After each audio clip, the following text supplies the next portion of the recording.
Hello guys, welcome back to the channel. In today's video I want to talk to you about the top 5 things that will hold you back in street photography. So let's get started. To be focused too much on gear. I know I was guilty of that too, and at some degree I'm still. But gear is not that important.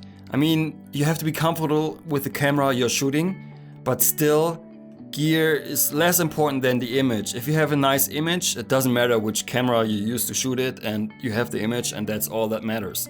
So don't focus too much on gear. Care more about the result you're getting. Oh, how do you know that you're one of these people? When you see an image and you care more about the EXIF data than about the subject in the image, then you're obviously one of those. So please avoid that and care more about images and less about gear. Point number 2, and that is to be obsessed with getting the best image quality possible. I mean, I get it, you have a nice camera and you want to get like the best image quality possible, but that's not that important in street photography. If you're shooting fine art photography or you want to print really big and shoot landscapes and stuff like that, okay, I get it, it's totally fine. You need the best image quality, but usually you use a tripod to achieve that. In street photography, usually things are not planned and you have to be really spontaneous to get a really good shot.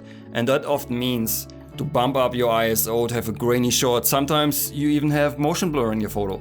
So don't be mad if your photo has some flaws or has no details in your shadows or has lost some details in your highlights. It doesn't matter. If the image is strong and the subject is strong, that's all that matters, and the rest is, nobody will care about that. Especially if you look at older photos like from Henri Cartier-Bresson, for instance.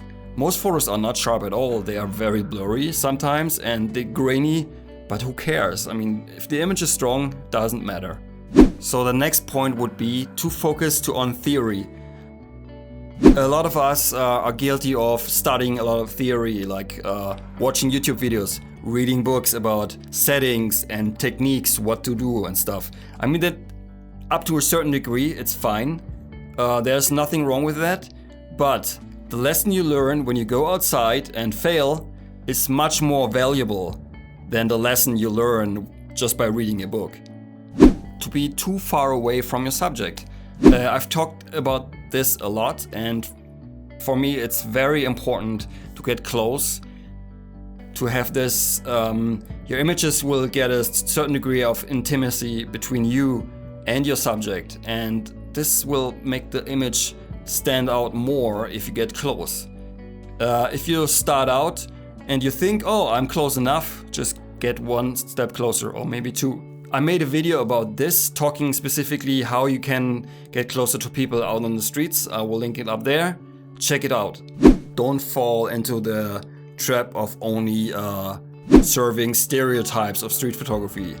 What I mean by that is, if you take only photos of beggars, homeless people, street artists, that's a stereotype, and that's not street photography at all. Another stereotype in street photography is, and you can see that on Instagram everywhere, like photos of silhouettes or putting people in like some negative space and just wait somewhere and until people walk by and then take the photo.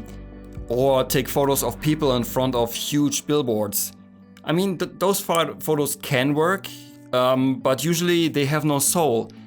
I mean, they have a visual impact on you, like for 5 seconds, but after that, you forget about those images. So instead, better go out and look for photos or scenes that tell a story, that will like trigger in the viewer some emotions and will leave the viewer with more questions than answers. These photos are much, much stronger, and this will help you to grow as a photographer, because when you walk around, you will scan your environment and you will look for these things. In the beginning, sometimes it might be hard to spot, but you will find it. Just go out and try. Even if you don't have a camera with you, and if you see something cool, just take your phone. Okay guys, that's it. These are my top 5 things to avoid in street photography. And if you do so, I promise you will grow as a photographer. Don't forget to like the video if you like it. Subscribe to my channel if you haven't already, and don't forget to submit a question to my Q&A video that is coming next week. Leave the question here or just go back to my last video and post it there. And yeah, we will see each other in the next video. Auf Wiedersehen.